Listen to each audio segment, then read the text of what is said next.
The National Trust owns nearly 600,000 acres of moorland, mountain farms, nature reserves, bird sanctuaries, and 550 miles of coastline. It was these landscapes, these special open spaces, that the National Trust was founded to protect. And as we take you on a personal and privileged tour, we shall meet some of the dedicated staff who on our behalf look after this green and pleasant land.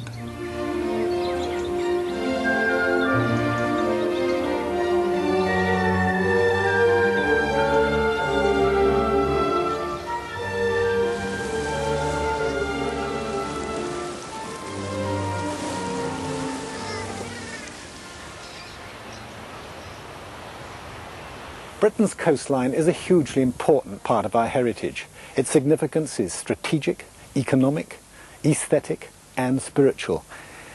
And yet we're in danger of loving it to death. So keen have we been to purchase a sea view that our coastline's been rapidly disappearing beneath a blanket of bungalows, car parks, and caravan sites. In 1965, the National Trust declared its most pressing objective the preservation of Britain's remaining unspoiled coastline. A national appeal called Enterprise Neptune was launched by the Duke of Edinburgh.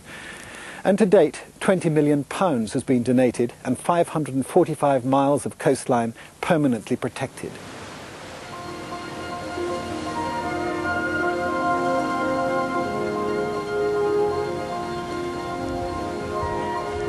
For Enterprise Neptune to be successful and coastline to be safeguarded, land acquisition is the key. While the Trust has owned the headlands either side of the entrance to Salcombe in South Devon since the 1930s, it's less than 10 years since it bought its first land upriver, Snapes Point, an area that dominates the whole estuary. A beautiful estuary like this will always attract development, and perhaps it's surprising that the Trust's interest in acquiring estuary land is so new. The Trust depends on its own special sources to hear of land coming up for sale. As coastal warden for Salcombe, Alan Stone's local knowledge is invaluable to the regional land agent, John Longworth Craft. John and Alan constantly check on how the estuary is changing. There's increasing pressure from boats, and some landowners have been removing hedges. Well, Alan, I think we've got to keep our eyes open for other land like this, haven't we? Because we can see how important this is in the context of the estuary. And also how some of the hedgerows are being lost in various places. So we've got an important role to play here, that's for sure. We don't just buy land for the sake of it. We really do look very carefully at what that land is doing for the landscape and for the area as a whole. In the estuary here, our principal aim is to try and acquire those areas of land which do contribute in a major way to the estuary and the appearance of the estuary. Snapes Point, where we're standing, is a prime example. I mean, it's a wonderful place. We can see that. It dominates the estuary, overlooks both up and down. But there are other areas which are perhaps rather more discreet, but where the importance lies perhaps in the nature conservation interests.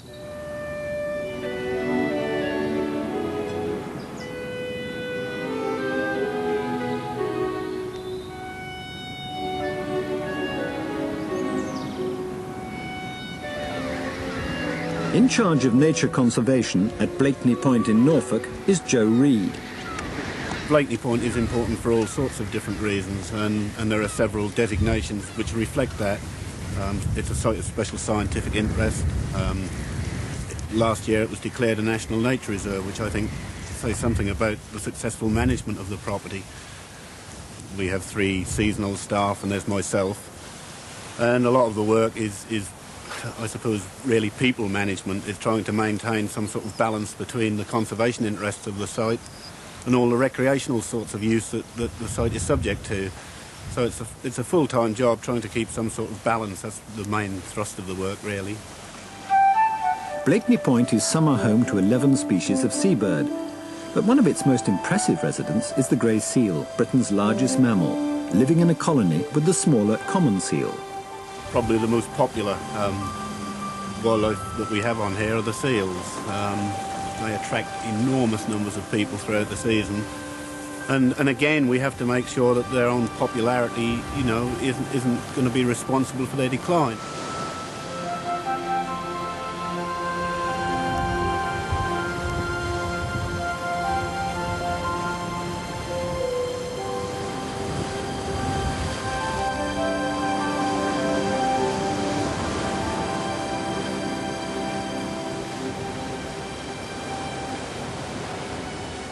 Grey seals from Blakeney Point have recently been monitored 300 miles away in the North Sea, off the Trust-owned Farne Islands in Northumbria.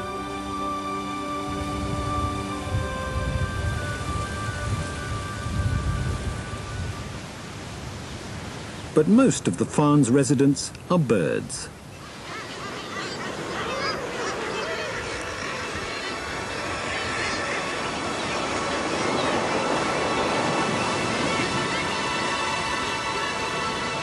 Puffins and guillemots account for the vast majority of the birds on the Farne Islands. We have 70,000 pairs of seabird in total, of which 35,000 pairs are puffins. So that's half our total seabird population is puffin, which is a good job because, of course, a lot of the visitors don't know that much about other seabirds. They want to see a puffin, so it makes a lot of people's day. We have about 8,000 on staple, 9,000 on brownsman.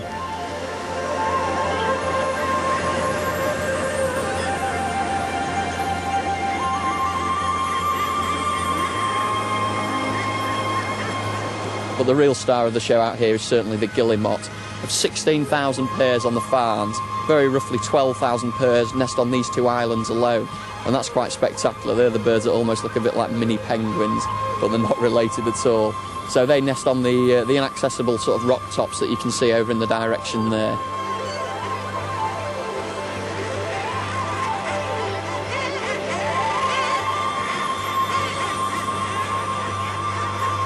The gulls that you're seeing flying around are kittiwakes. We've got about 6,000 pairs of kittiwakes on the islands. They're the most regular seabird species.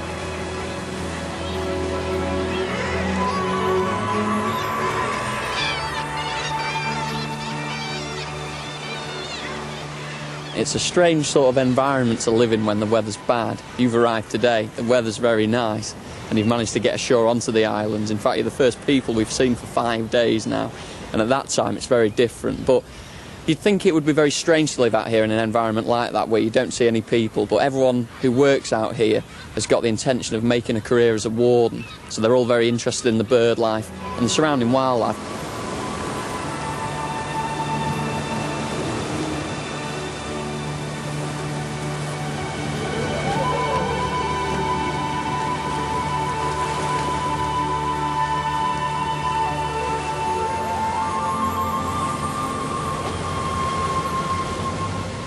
In 676 AD, St. Cuthbert became one of the first hermits to live on the Farnes. And his power over the animals he found here is legendary, in particular the eider ducks, which he's said to have so tamed that they nested under the altar. To this day, eiders are known locally as cuddy ducks.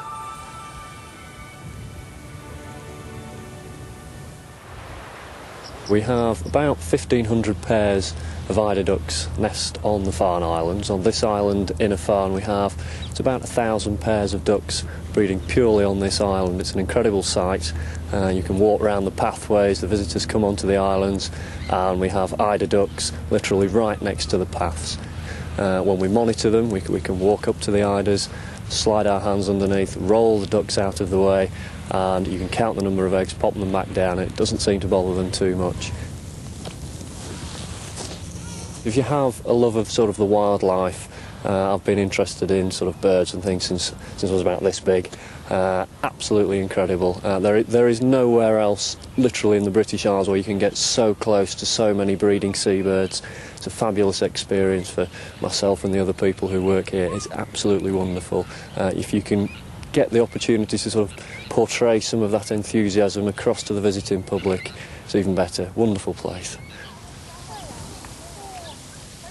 The wide range of natural habitats and wildlife reserves owned by the National Trust are an obvious source of education and fun for tomorrow's conservationists. Wycombe Fen in Cambridgeshire has a full-time warden who deals only with young people. Right, well, different soils react differently to movements, and you can actually test for that. You can always rely on the girls. Right, jump, come on, come on, jump, jump, jump, jump, jump, jump, jump, jump. Right, okay, off. Now, I could just about feel that, but it was nowhere near shaking like a jelly. It's over there, moving. Right, Willie, jump, jump, jump, jump. Boys, stand still. Right, now, what do you think that was in the score of 1 to 10? 10. The main purpose of Wycombe Fen is to teach children about the environment in the environment. They absolutely love it, and in fact it's their energy that devises the programmes that we do. She was so silly, Elspeth. You're forgetting, aren't you? She was so silly. When children's author Beatrix Potter bought Hilltop Farm in 1905, she fell in love with the Lake District and became the greatest of all trust benefactors in the lakes. Anyone who's read her classic stories will recognise the garden as it appears in her most famous books.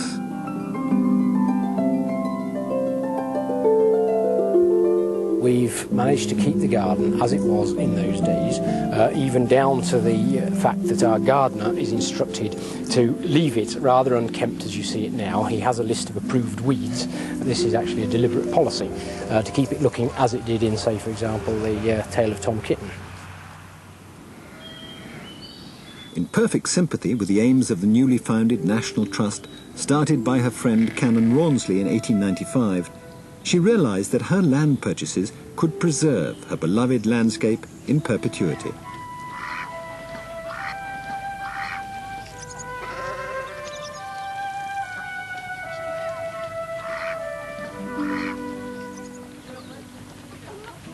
In total, Beatrix Potter left 4,000 acres in the lakes to the National Trust when she died in 1943.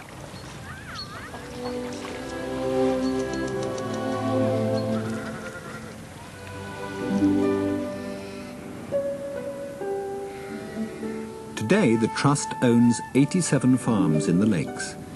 Protection is aimed at maintaining the delicate balance between man and nature.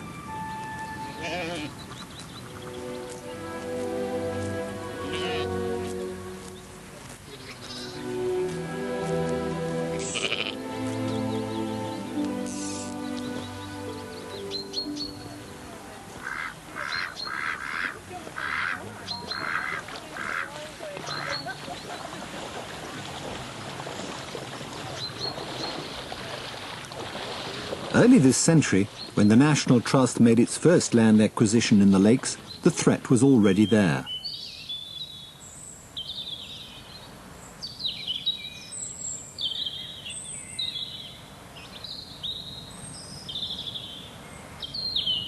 Brandle Park on the edge of Derwentwater was purchased in 1902 by the infant National Trust in those days because it was perceived at the beginning of this century, even this area was under threat of development. It was considered worth putting a railway through from the Keswick area right the way down Borrowdale to extract stone from the Honister quarries. And therefore our founder members put together an appeal, in fact the first Lake District appeal, and they managed to raise the sum of £6,500 in a very short period, in 6 months, which ensured the purchase and therefore the safety of this land forevermore.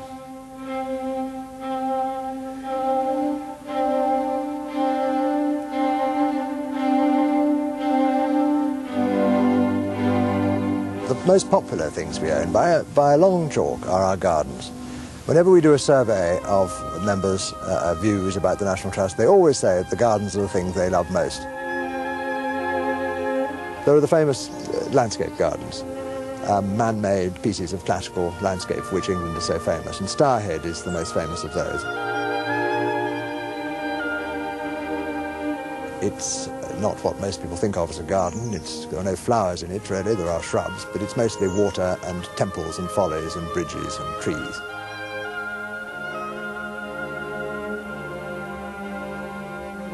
If you want to study what was known as the picturesque movement, you go to Scotland. And as you walk down from the terrace through the garden, you get a series of picturesque views, all very carefully composed.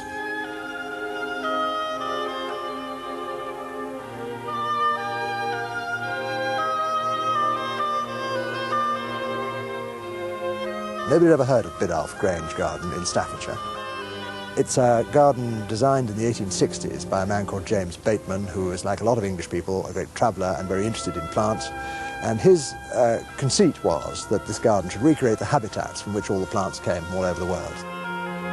In an extraordinary way, you walk through a cleft in the rocks and suddenly you come into China with a red and white and blue temple with golden bells on it glimmering across a lake.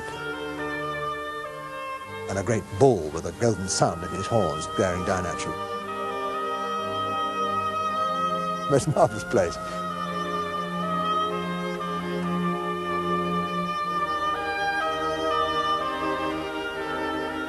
If I were going to recommend anyone to visit an autumn garden in England, I would go to Sheffield Park. The Nisses, I think, is the tree that colours so beautifully, makes a great display of flame which puts New England to shame. You don't have to know about flowers to enjoy sitting in a garden. So whoever you are, you can get pleasure from a place like Fenton House. It's loved by the people of Hampstead as a green oasis on the top of a hill with wonderful air like today in the middle of a densely populated part of the world.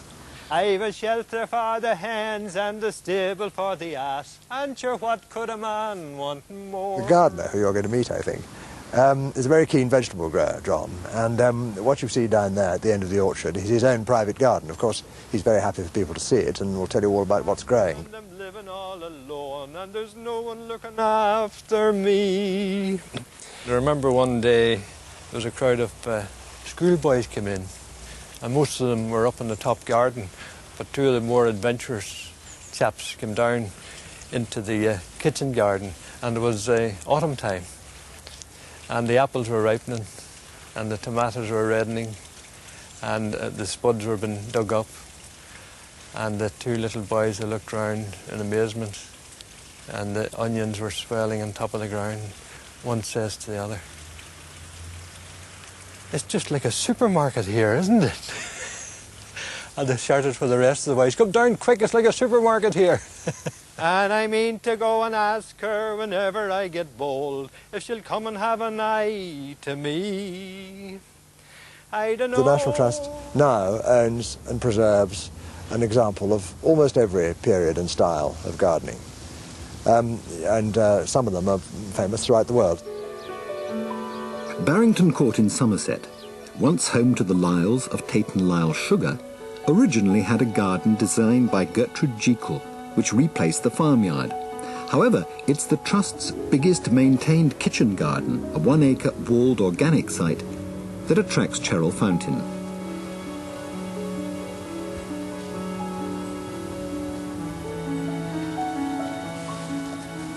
I'm painting here because it's quite unusual, I think, to have a kitchen garden. I've not painted gourds and different sorts of beans before, and the raspberries are going to be an interesting problem. So I'm enjoying it very much, doing these different leaf textures and shapes. Spatially it's very interesting too, because there are the archways leading through to the doorways in a distant view.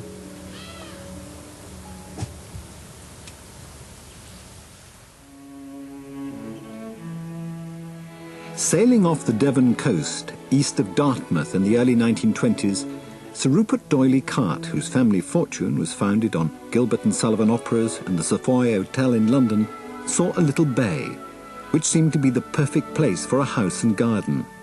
It was called Colton Fishacre. The balmy microclimate was ideal for tender plants, and by the time the D'Oyly Cartes sold it, in 1947, the garden was magnificent. But by 1982, when the National Trust bought the Colton estate, principally for its coastline, the house and garden were badly run down. The house could be let once it was restored, but the only solution for the garden was to open it to the public and put it in the hands of a healing gardener with energy and initiative. David Mason got the job. This garden, Julian, is an important feature in the garden at this time of year. Commonly known as the real garden or the walled garden, but the actual garden itself was a rose garden. This was a rose garden? For Lady Dorothy D'Oyly Carte. David kept the original planting in most of the garden, but helped by the Royal Botanic Gardens at Kew and other plant collectors, he introduced rare Australasian plants, This is all new planting here, is it? Basically, yeah. There was a few shrubs in here when I first came. He's created a collection of shrubs and trees that thrive in Devon's exceptionally mild climate. And we've planted it up basically on what we would call a Marquise style of planting, which is a Mediterranean style of planting. But in amongst the Mediterranean plants, I put a lot of Australasian plants simply because they enjoy very similar conditions. Have you got any real rarities here? Anything we've got some pretty unusual plants that are doing extremely well. There's a plant here which is a Banksia marginata. We have some Leptospermums lanidrum, which was part of the seed collection from Roy Lancaster when he was in the Antipodes a few years ago. Hakeas are also Australasian, and the plant just over there with the white flowers on is one of the Australian mint bushes, and that came from Kew. They realised it was a relatively important plant and they wanted it better distributed. Is this a nationally important collection? It's become an important collection. The range of plants is what makes Colton special. David reckons there are 400 or 500 species in the garden's 20 acres. And he's added over 1,000 plants to the Trust's woody plant catalogue. This lists all the major trees and shrubs at 22 Trust gardens. And since they all go on computer, it's a unique record of our gardening heritage and another less public aspect of the Trust's work. Across the close from Salisbury Cathedral in Wiltshire is Mompesson House, one of the most beautiful Queen Anne houses in the country. Built in 1701 for the MP for Old Sarum. At the back there's a delightful half-acre garden, not based on contemporary designs since none survive, but laid out by artist Barbara Townsend, a previous owner. One of the smaller Trust gardens, it's quite simply a gem. Although at 74, May Griffin is the oldest gardener the Trust employs, she's a tireless worker, thinking nothing of shinning up ladders to prune the climbers, provided her colleague, Karen Rudd, who manages the house, holds the ladder steady. In such a small property, the garden is really an extension of the house. May has looked after this garden single-handedly for 17 years. She comes in 1 day a week, officially, and it is May's garden. This beautiful garden is May's garden.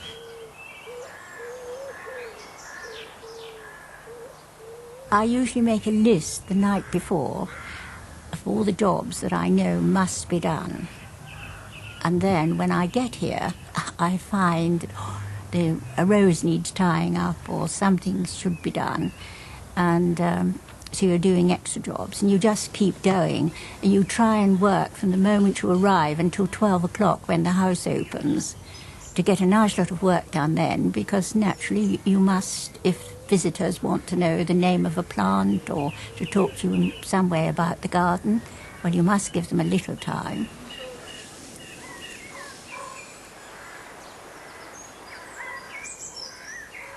I started wearing my moon suit about 2-3 years ago. It was issued by the Trust because they are very, very strict. You must spray before 12 o'clock before the house opens. You mustn't spray while the visitors are going round.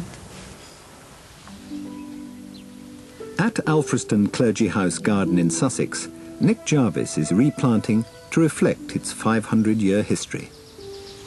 Americans find it hard to believe that this house was actually here 150 years or so before America was discovered.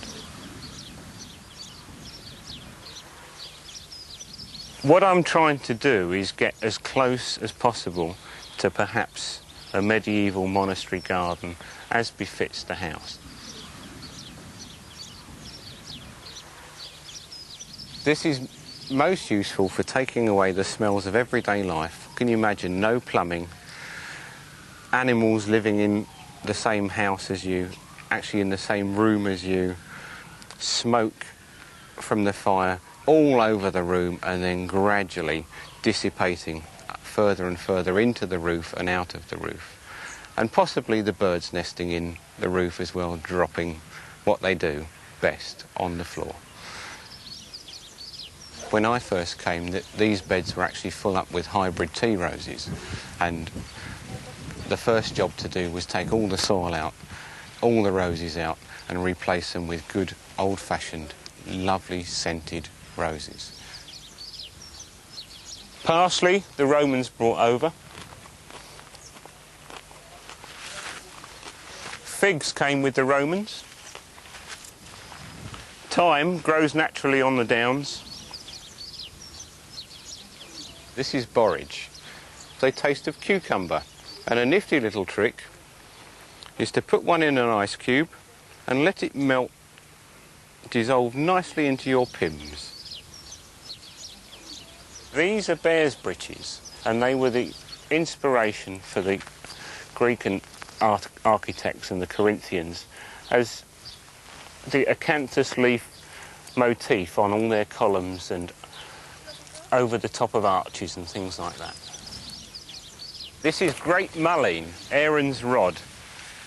They virtually resemble the shape of a foot, so they used to put them in the sandals to cure all sorts of foot problems, bunions, odour eaters, and also the equivalent of Nike's soft pads on those hard Roman roads. You must really love your job, you know. Yeah, it is, it's great. I mean, it is, it's just, I mean, you can't call it a job. I mean, honestly, you'd say, yeah, I'd do that for nothing.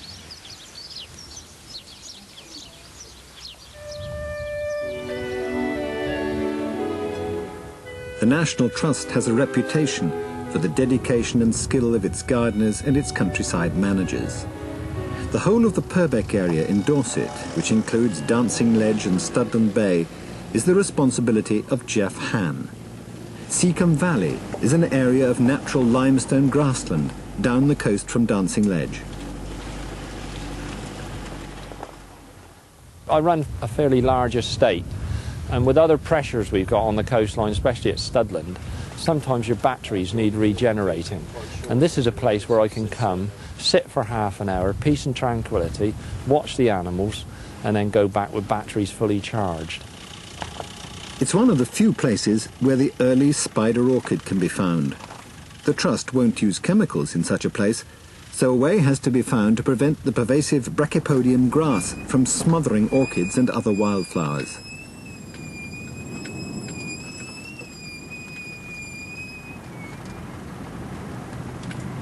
So we started off with sheep, they didn't eat it. Then we introduced cattle, and we had problems with graziers because it is poor land, and when farmers put their animals on poor land and their animals don't do very well, then they look at a financial loss, so they say, oh well, we're not doing it. So what we then ended up with is, I had the idea of putting ponies on it. So we introduced some Exmoor ponies, which are actually a rare breed, and there's only about 200 breeding mares in the world. It's quite nice of you lot. You'd run away if I wasn't in this Land Rover, wouldn't you?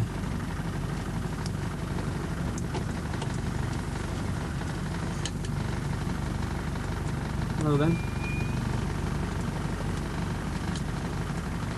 What we're running is a wild herd, and if I walk in amongst them or we walk to them, then they think they're being chased and they'll walk away because they are wild. None of them are tame.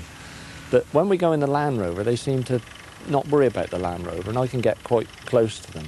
One or two of them will actually eat out my hand. I don't encourage it, but now and again we give them a tidbit just to make sure that I can get close to them, to the Land Rover, because we need to inspect them regular, because we want to make sure that they are healthy, and the only way to do it is actually to do it close up in the Land Rover.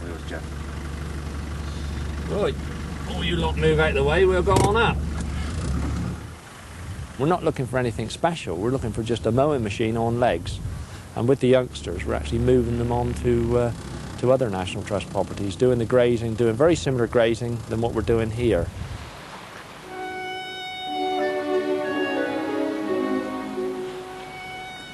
In parts of the coastline, the National Trust depends on conservation work carried out by its tenant farmers. The estate we have here is around about 300 acres, of which half is National Trust and the rest is owner-occupied. The main problem we get is associated with dogs and the damage that's done to sheep and occasionally cattle, and that has become a major problem for us. If you look at the situation of the public open space, it's an extremely natural area, and obviously the intention is to keep it natural. That's the main atmosphere that we try to create working with the National Trust. The sheep are absolutely crucial to maintaining this environment, to maintain the flora, to keep the vegetation down, and their part in it is vital. Without the sheep, this would become totally overgrown. It is absolutely crucial that we maintain these areas with the sheep. About 3 years ago, on a cliff just across the bay there, we had a sheep that went about 30 or 40 feet down the cliffside and was stuck on a ledge. I rang out my friends in the Coast Guards and they came out with all the equipment and they said, well, it's your sheep, you might as well go down and rescue it. So I strapped into the harness and I went down above the sheep, but I could see it was so nervous that if I came above it, it would jump off. So I went down round the side of it and came up from below it. The ledge was perhaps 8 feet wide, and as I came up underneath it, the sheep, in an extremely nervous situation, decided it would jump. So I caught the sheep in my arms and was there swinging in mid-air with 120 pounds of struggling sheep in my arms. Fortunately, I managed to swing back into the cliff and we managed to retrieve it to the top of the cliff. It raced away totally unharmed. But certainly the adrenaline was running on a day like that. Good wildlife management is a crucial part of the Trust's work, and as new farm tenancies become available, farmers wanting to lease Trust land must be prepared to meet stringent criteria. This is Chington Farm in East Sussex.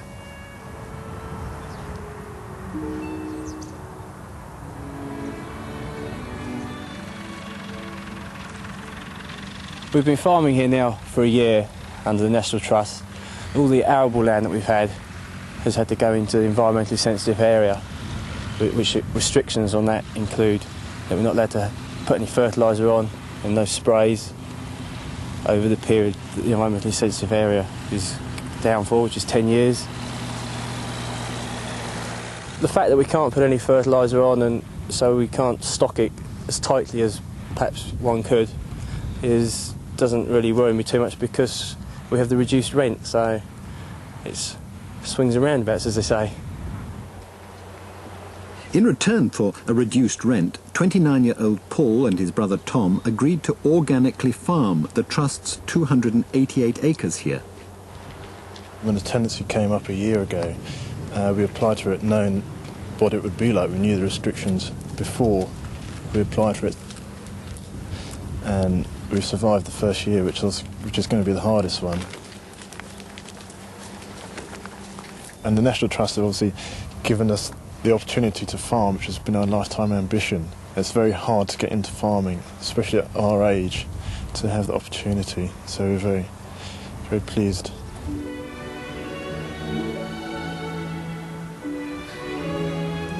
We do have to abide by existing agreements, some of which date back 40 or 50 years in some cases. But the opportunity comes when you have a change of tenant or a new acquisition such as Chington Farm. If it was ever the case that the National Trust didn't pay enough attention to nature conservation, I think that's definitely not so now.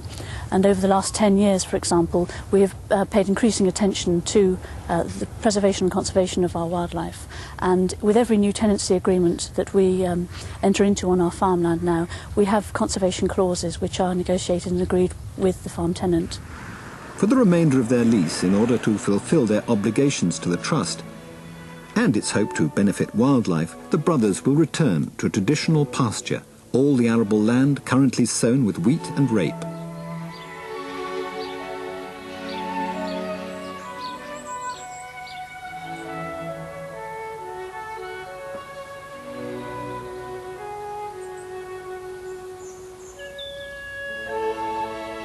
This is the Honeycutt Estate at Exmoor in Somerset, one of the biggest donations ever made by a private individual. Countryside manager here is Nigel Hester. The estate came to the National Trust in 1944 and was given to us by Sir Richard Ackland, and he gave this together with the Killerton estate in Devon. This estate is about 12,500 acres, but the two together form the largest gift that the Trust has ever had. An estate such as Honeycutt has a large amount of upland area, and any National Trust property that has upland areas within it suffers from erosion generally. Duncree stands at 1,705 feet, but is rapidly shrinking. It's probably 1,704 feet next year. We suspect we get about 500,000 visitors up to the point every year. The problem with Exmoor, the underlying rock is sandstone, and that wears rather rapidly, not just from the pressure of feet, human feet and horses, but also from rainfall.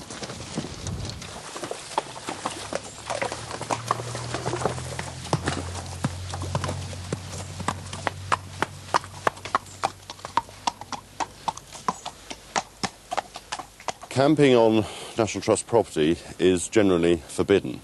We do have problems on the moor, people illegally camping, but luckily on the estate we have one farm that was changed many years ago into a caravan site, which sounds slightly unusual for the Trust. Normally you think of the Trust getting rid of caravan sites. It has a number of residential vans painted green to blend in with the trees and vegetation, but it allows touring vans and tents as well, and it provides very useful service because it means we can control the camping on the estate. The National Trust's concern to preserve our environment goes beyond landscapes and caravan sites to entire villages.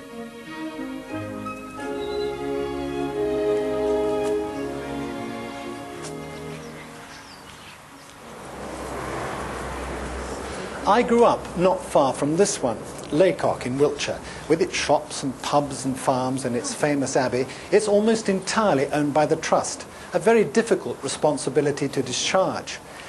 The aim of the Trust is to conserve the physical structure, the streets and the houses of Laycock, much as they were in the 18th century, while at the same time allowing the village to function as a living, working community.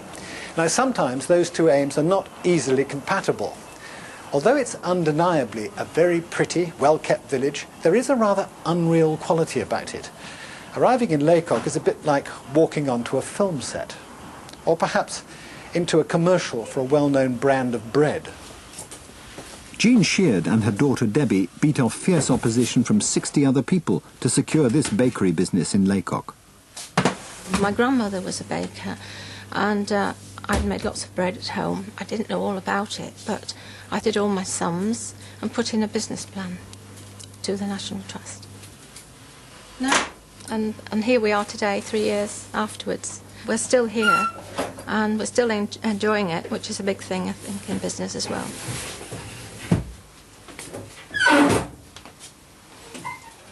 The downsides are that I can't always do what I want to do in the village with the business. I would dearly love to have 1 or 2 tables in the shop and offer teas and coffees. I can't do that. I feel sometimes that my hands are tied. It isn't easy to keep a business running in the winter time in Laycock, so we look for other things. We make animal breads, teddy bears, hedgehogs, turtles and tortoises.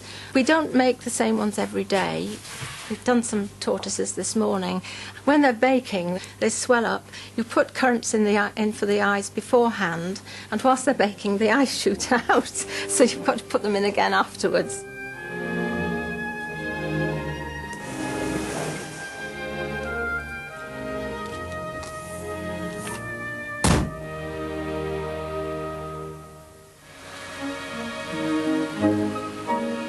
Trust rules and regulations govern not only the siting of tea tables, but just about every exterior detail of every home.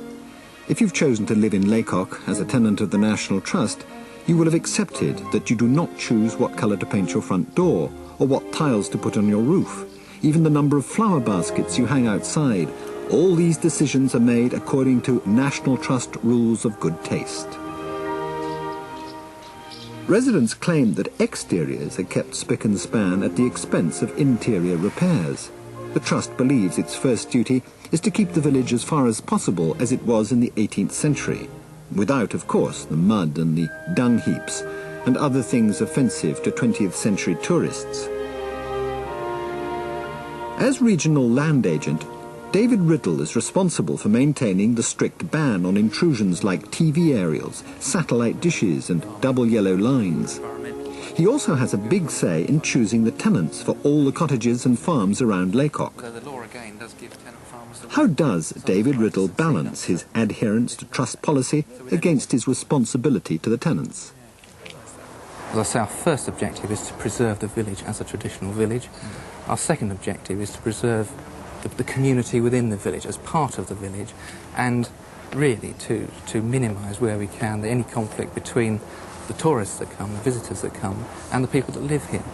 Don't you sometimes feel a bit like Big Brother wagging your finger and saying you can't do this and you can't do that? There is an element of that, yes, but I think people like what that policy is achieving and accept that it's a necessary part of trying to keep this village in its traditional manner. In terms of the choice of tenants, it's true that with the school in the village, it's an important part of the village, and we're very keen to keep that going. So there is a tendency to try and encourage younger families, particularly with children.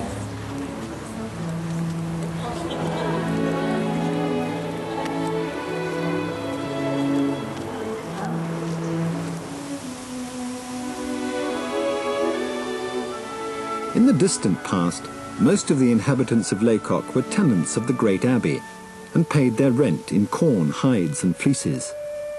From the foundation of the abbey in the 13th century, the poor were drawn to its doors to collect charity from the Augustinian nuns. The abbey was the focus of local life, and in a very different way it still is. Now it's the central attraction on the Laycock tourist trail. Before the trust took over the abbey and the estate, it all belonged to the aunt of Anthony and Janet Burnett Brown. They still live here as tenants, and their home is part of the Laycock tour. Oh, it's not a museum. It is a lived-in house.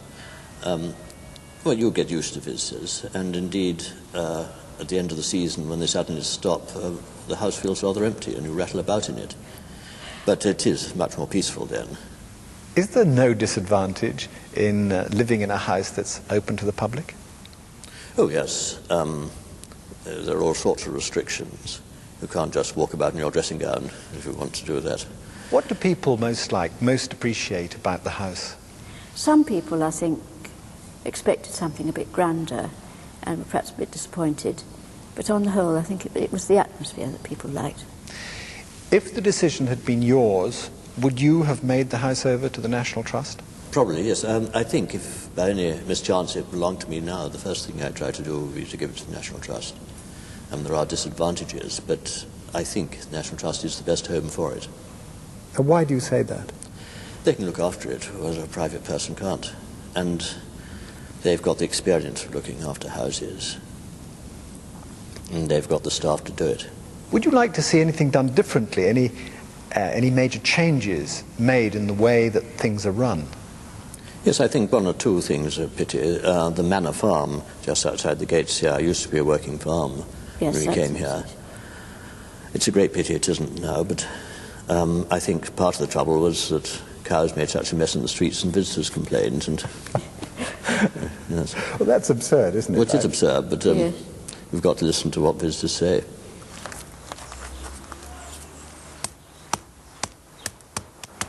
We've actually had them walk inside, you know, and when they've been approached and say, well, what do you think you're doing? They just turn around and say, well, it's National Trust property, we're members. I always look at it like this, in fact, that when we go away, and we're tourists as well, and we do the same thing as what they do when they come here. In many ways, Laycock is bound to be an artificial community, and its popularity certainly brings drawbacks for residents. But strict controls imposed by the National Trust do have their positive side. You won't wake up one morning to find the neighbours have put fake stone cladding on the other half of the house. The Trust has built up teams of craftsmen throughout the country who know how to maintain the properties and the landscape in which they're set.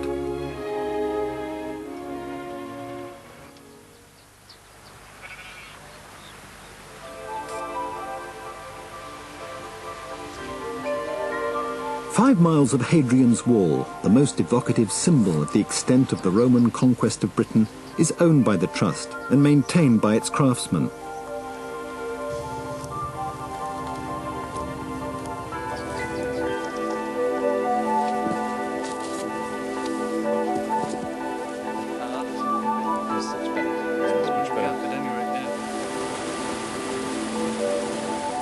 The Trust's most important work in Cumbria is the conservation of more than a quarter of the Lake District National Park.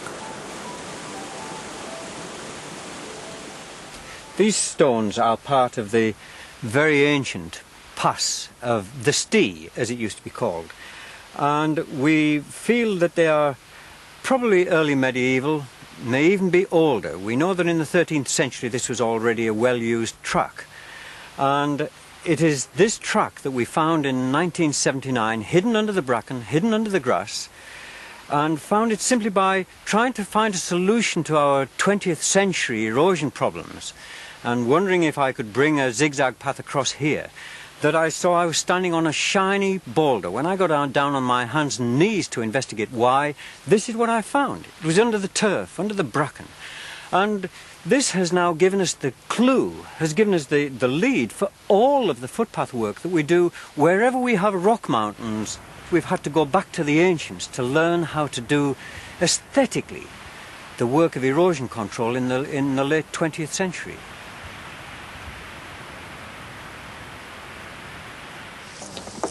As a charity, the National Trust relies on volunteer labour not only to work in houses and shops, but to complete many of its national projects. Even Sir Anthony Hopkins finds time for a rather wet holiday project, rebuilding dry stone walls in his beloved Snowdonia.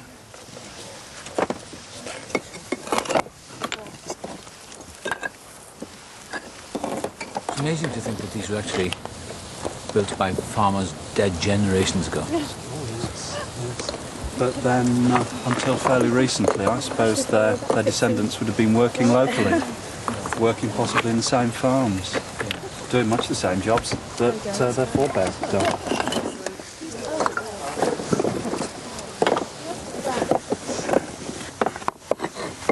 Dead easy. Really just dead leaves. There are hundreds of voluntary projects like this one, but you can't guarantee a star will be there on the one you choose. In bloom are quite toxic and ruin the soil around it. Other wildlife, other vegetation is dying, insect life begins to dwindle, and bird life dwindles. And it's a vicious chain reaction. These are pretty vicious as well, eh?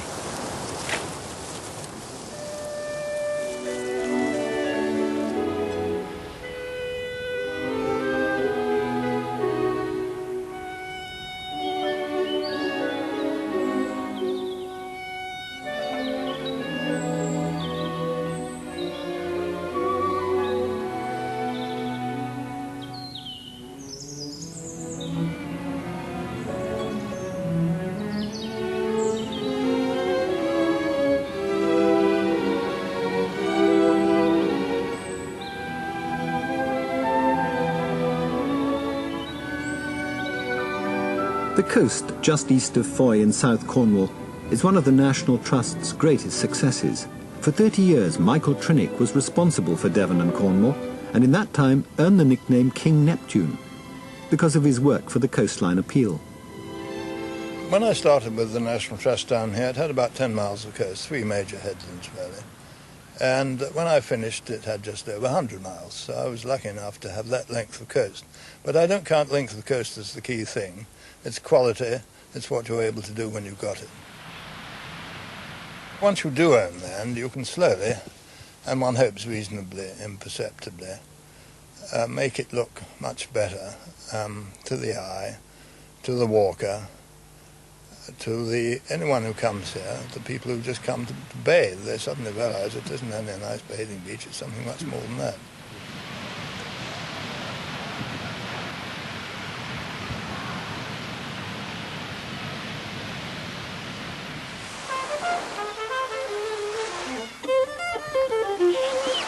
The National Trust is not opposed to the public having fun on their hard-won coastline. Studland Beach near Swanage in Dorset is undeniably and justifiably popular.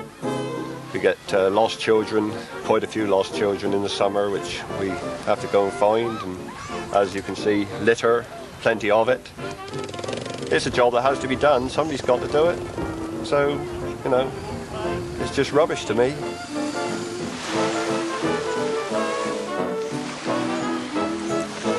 3-4-year-old girl locked herself in the toilet, so I had to go in and reach over the top with a brush and undo the lock to let her out. People injured themselves, cut themselves. and we have to do a bit of first aid and bandages, plasters, whatever, you know, to keep them happy.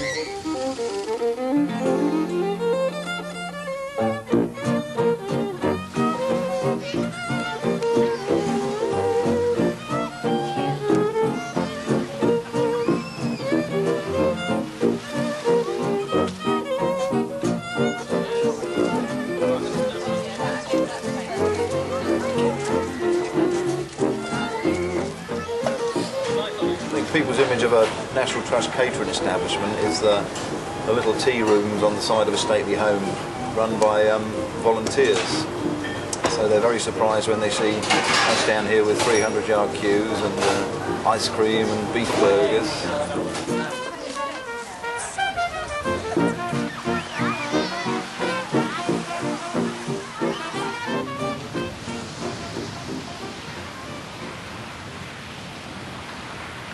But Studland is more than a seaside resort. It's also a unique and fragile wildlife habitat.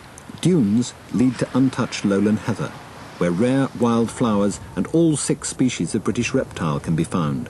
Finding the right balance between conservation and public access is another part of Jeff Hand's work as countryside manager. It's a job that requires tact and understanding in dealing with visitors.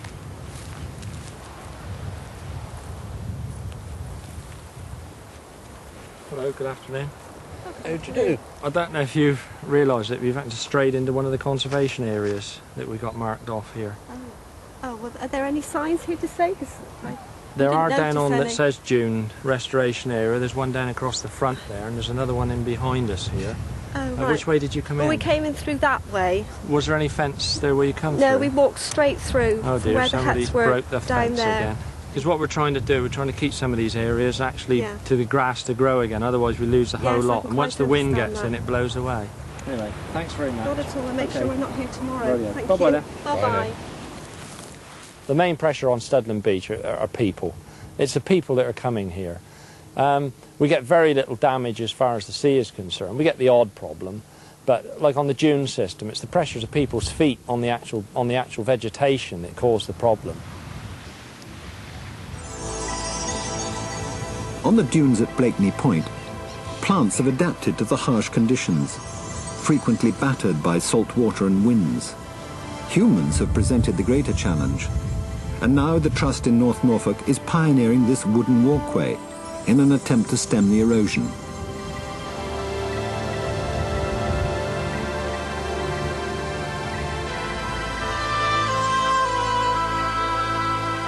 The generosity of its donors is the lifeblood of the National Trust. This piece of cliff-top land has been acquired as the result of an important bequest by Grace Peacock in memory of her sister. Well, this is it. Here we are. We've come on a rather bumpy journey up a farm lane, and here we are at the piece of cliff land that you are very kindly going to donate. How do you like it? Oh, I think it's absolutely marvellous. I've never seen anything like it. It's really beautiful, isn't it? The lovely coastline and the whole of it is all lovely. I've always wanted to do something like this, and now we can. And as you know, this strip of coastline is a most important link in our puzzle. Yes, We've so been you gradually say. acquiring pieces of the coastline along here, and this Yes. has been literally the missing link. Well- So we're absolutely delighted that we're going to be able to now acquire it. What I really wanted to do was find something that would be everlasting, because this piece particularly was never going to have a road through it, is it? No. So it will never be touched, never be spoilt, and there it is for everybody to enjoy, and I think that's the best of it. So That's marvellous, and you yes. can't get a more fitting memorial than No, a I piece don't of think. countryside that is No. going to be there forever. No, well that's it, and there might be a bit more later on. Wonderful. We'll see what we can do.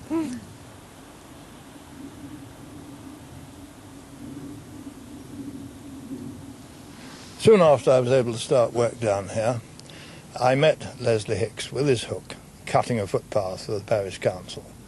And we talked, and over the years we got to know each other rather well. So well, that I think sometimes we know what the other's thinking. I could see the point of him, and that he was born in this parish, loves it dearly. And I, who wasn't born in this parish but am a Cornishman, also love it dearly. And because of that, we wanted to make it as good as it could be. I hope it's not too bad.